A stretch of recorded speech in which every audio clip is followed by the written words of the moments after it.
Adam, favourite Dark Knight Joker moment? I think it's when he makes the pencil disappear. That's so good. BAM! So fucking cool. I love magic.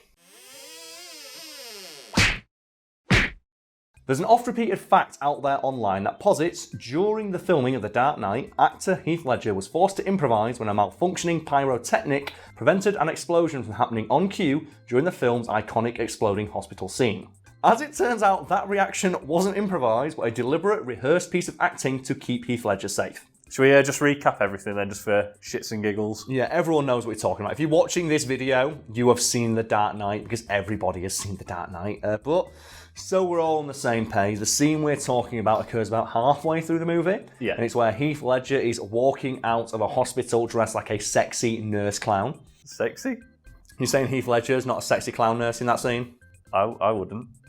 Oh, okay, fair enough. I just like that costume because that's what I went out as on Halloween one year. So I think there was that year where everyone went out as Heath Ledger Joker, didn't there? Yeah. Everybody did it. And no, I'm going to be the smart guy who goes out as Nurse Joker. Yeah. So I got all the full Joker makeup on and then put a nurse's outfit on. But the problem was, obviously it's a Halloween costume, it was a slutty nurse's outfit. So you come up to like here on me. I wish I was there. Oh, I wish you would have been, because I got beaten up on the way home. People saw me wearing it and beat me up. I was like, okay then. Did you not know that? No. Oh yeah, I got beaten up. Oh no. Sheffield's a great city. It's the only time it's ever happened, so it's funny now. But to bring it back to The Dark Knight, as Heath Ledger is walking out of the hospital, just power strutting his way towards the camera, the hospital he's leaving just starts to explode.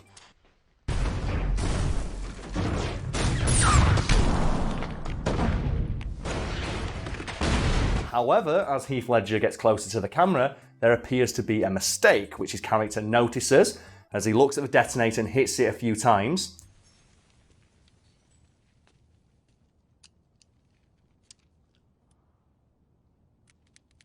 And after a few agonising seconds of awkward as fuck silence, the explosion continues, the Joker notices it, acts surprised, jumps on a bus, leaves the area.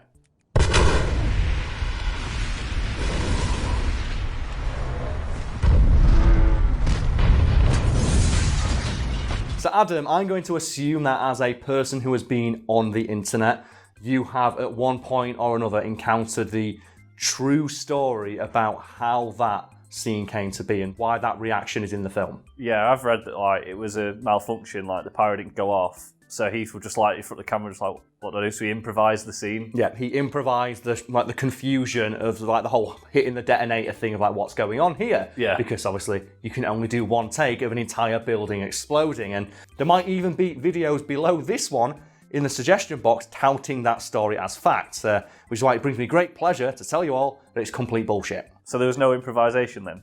No, that reaction is 100% rehearsed. There was no improvisation whatsoever, which becomes readily apparent when you consider what that scene involved. It's a one shot of Heath Ledger leaving an exploding hospital, and you might be thinking here, Karl, well, it's an exploding hospital, that's CGI clearly. So, no, it's not. It was a real building that really exploded. And the story goes that Christopher Nolan just tracked down a building that was set to be demolished and then asked if he could do it for them. His condition for doing so being that he got to film the aftermath.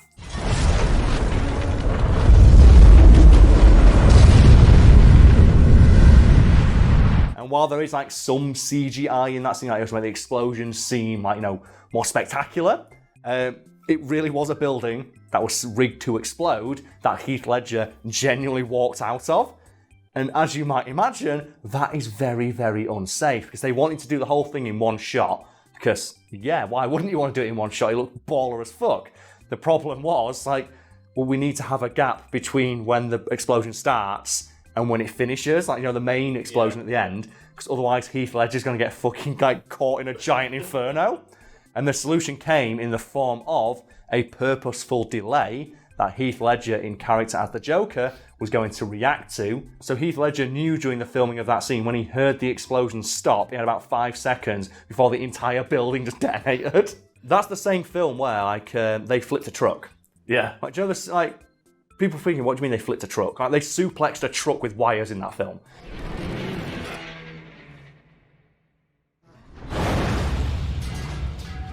That was a real like truck that they rigged to just go bang.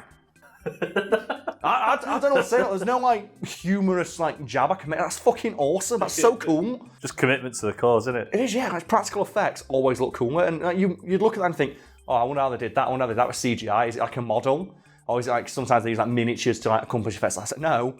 It's a real full-size truck. Obviously, I think they rigged like explosions and there's a lot of shenanigans to make it do the full flip. But that's a real truck really doing like, a 180. It's crazy to think. And in the same vein, that hospital was a real building that was exploding. And Ledger rehearsed that scene dozens and dozens of times to make sure he was in the exact right position as the main body of the explosion happened. Yeah. Otherwise, he'd been fucking killed. And when you think about it like that, you realise that the idea of it being a genuine mistake that Ledger just stayed in character and improvised a reaction to, it's like, no, because if it was a genuine mistake and the explosion stopped, Ledger would have immediately dropped character and sprinted away from the location because it means that a giant explosion that was set to happen hasn't happened. It's like when a firework doesn't go off. Yeah.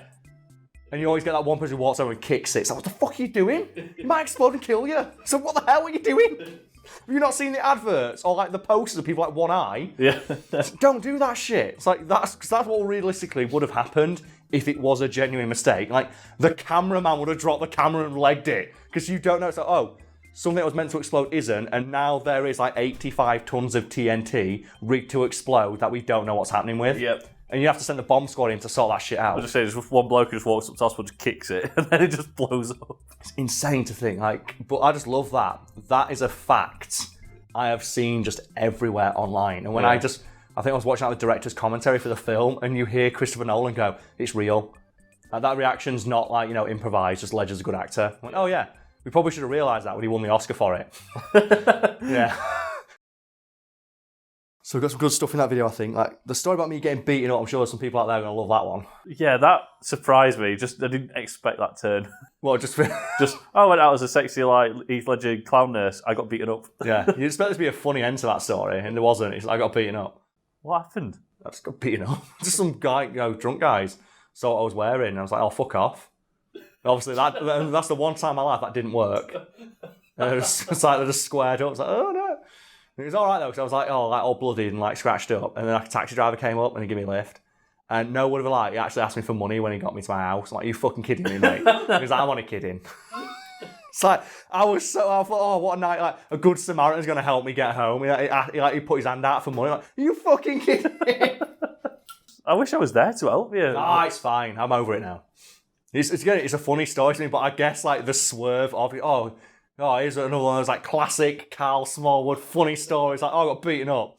I remember when, going back like 12, 13 years, something like that, we went on a big family cruise, all those lot. And you got beaten up? No, we were in France, and you had like the table football thing. Yeah. So we were playing table football, and like we put a couple of euros on as is customary to like reserve the table for a couple more games. And then he got beaten up. I'm waiting for that just drop. There's no beating up, but there's a plot twist. Okay. So like there's me who's like 13 and my cousin who's 11 and 9, and we're all playing. Yeah. And this small child who must have been 2 just walked up, grabbed the 2 euros off the side of the table and just walked off. And like, what do? I can't just chase a 2-year-old who speaks French just going, "Oi! Give it back! Give me those euros." So I just stood there, went to my nan and granddad like, "Nan, that child just robbed us." You got hustled by a 2-year-old. And yeah, we never saw the euros again. We just left. Oh man, that's so rough. Me and Nisha went to Marseille as like part of our cruise that we were on. And we just got off. It was pissing it down with rain. I went and I'm just there like, I hate France. There's nothing here that's good. So we went to H&M. Nisha bought a top and then we just went back and got on the cruise. It was like, that was shit. That was the worst part of the holiday. It was just France. I do the same thing when I go to London. I was like, I hate this. Pints cost £6. Everyone's rude. Everyone's like got stuff to do. No one says hey up. Unless they're trying to take the piss out of my accent. Oh man, getting back to Yorkshire, I can get like, Ruddles for $1.69. Which I never order, but I always get tempted to.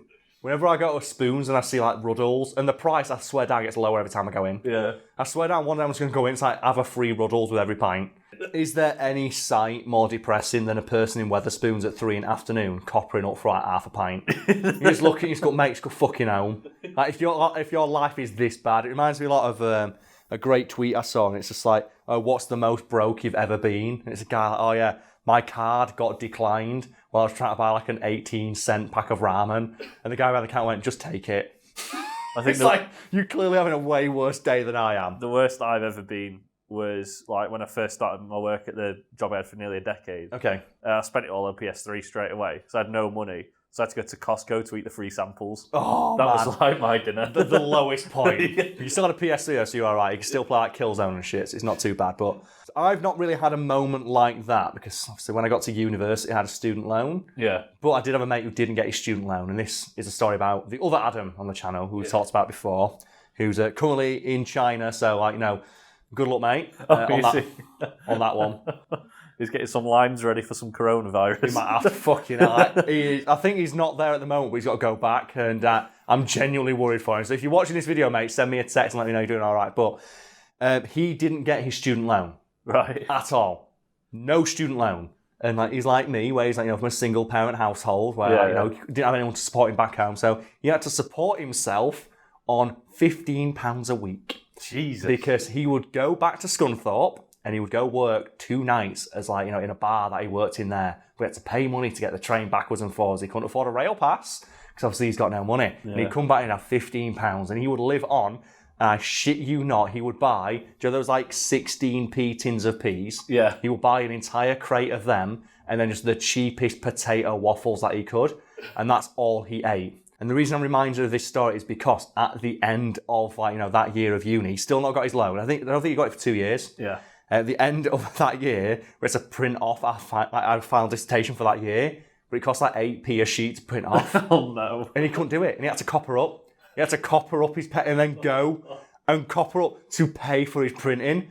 And the guy behind the counter saw him and took it. He took the money off him. I'm like, oh, so fucking the faceless bureaucracy of just like the university system saw this person coming in, like coppering up to pay to get their final grade for that year. Like all the money they have literally on them at the time. It's like, yeah, thanks.